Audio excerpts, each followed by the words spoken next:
for instance, I even asked myself the question, why eschatologies? Why do we even bother to develop eschatologies? And what I see is the people who focus on eschatologies do so because they feel they need to have an answer to the question, what will happen so that I know what to do to get ready for it? The focus is on man's efforts. How about the parable of the sower? I'm not sure that it is an allegory where we identify this as this person. No. But I'm wondering, are we even looking at that the wrong thing? Because how do a lot of people respond to the parable of the sower?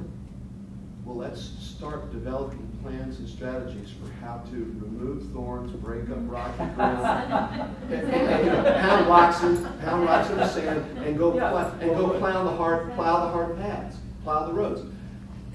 There's nothing in there that says we're supposed to go and do any of that, but our orientation of effort, of works, leads us there, and we're missing the grace that God just says, the seed springs up and bears 30-fold, 60-fold, 100-fold in the soil. I agree. And most of us who read that story, we got all worried and bent out of shape and concerned that, well, what if I'm by the road? What if I'm in the weeds? What if I'm in the shells? And when really we should read that story and say, woohoo, that's me.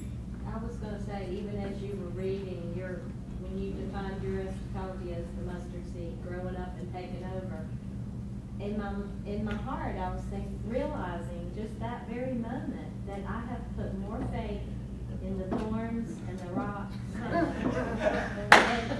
and that's the way I view my heart, instead of... That is so well put. So I put more faith in the road and the rocks and the thorns than I have in the goodness of God to produce fruit in me without me, white-knuckling it, gritting my teeth, etc., etc. There was one more thing I wanted to add.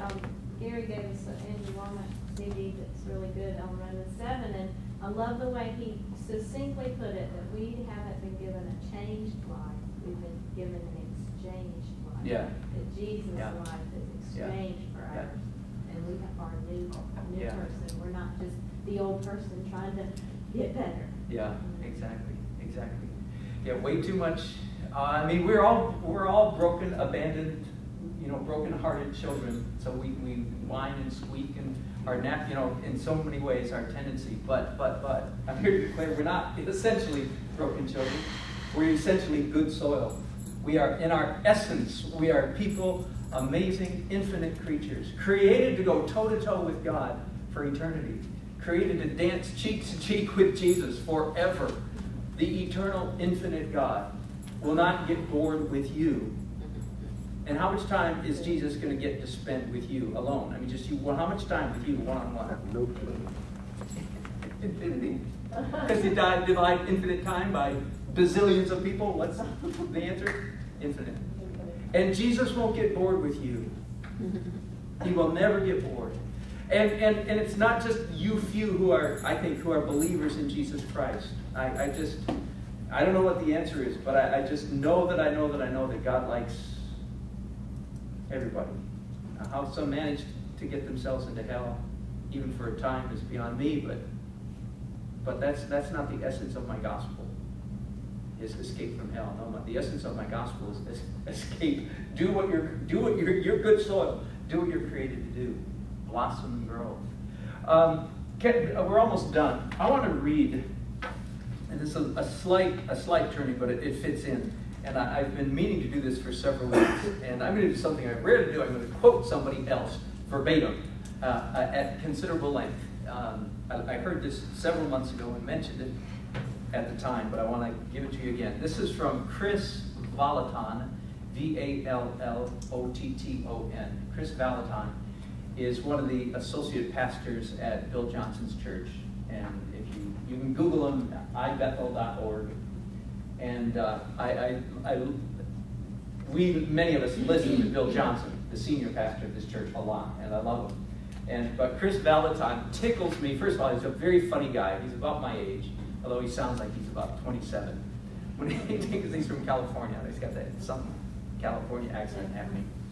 And he is so much not like me. He is not silver-tongued. He can't talk his way out of a paper sack. He stumbles and butchers all of his words, and I love him. He's not an intellectual, but he's very prophetic. And when he gets up and talks, so often he just speaks the word of the Lord, and it's not glossed over by clever speech, if you know what I mean.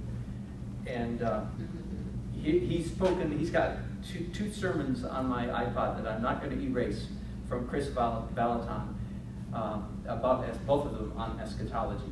So I think he's really got something.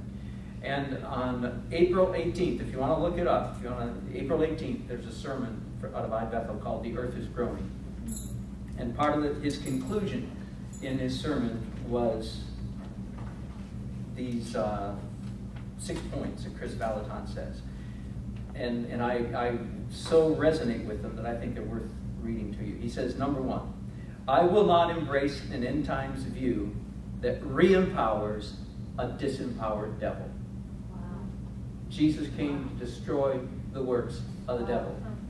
Most dispensationalists believe the very opposite, that the future is full of a devil that is completely re-empowered. We have more faith in the power of the devil than we do in the goodness of God in our brokenness.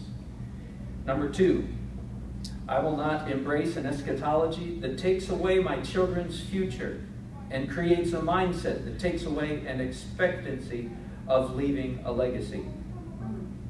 And he says, I intend to leave my children a world in revival.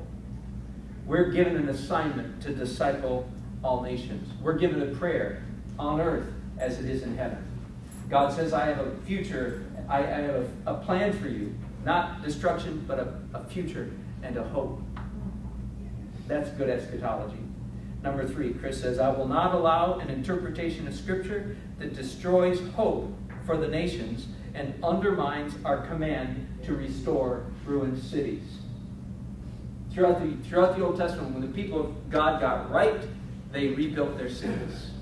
And I love that. I love that kind of missiology and eschatology, that our job is to bless. If you're in this area, our job is to bless the city of Raleigh. Our job is to build up ruined cities. When you see it as your enemy, then you see it as a Jericho that you want to see fall down so that you can then sow salt on it so it will never be populated or fruitful again. That's so tragically sad and funny. And you kill all the people. Oh my goodness! Are you hearing that? I mean, you hearing that through you? I agree. That's most of that's our worldview and our eschatology. God, kill them all, kill them all. That's right, kill them all. Oh, anyway, okay, never mind.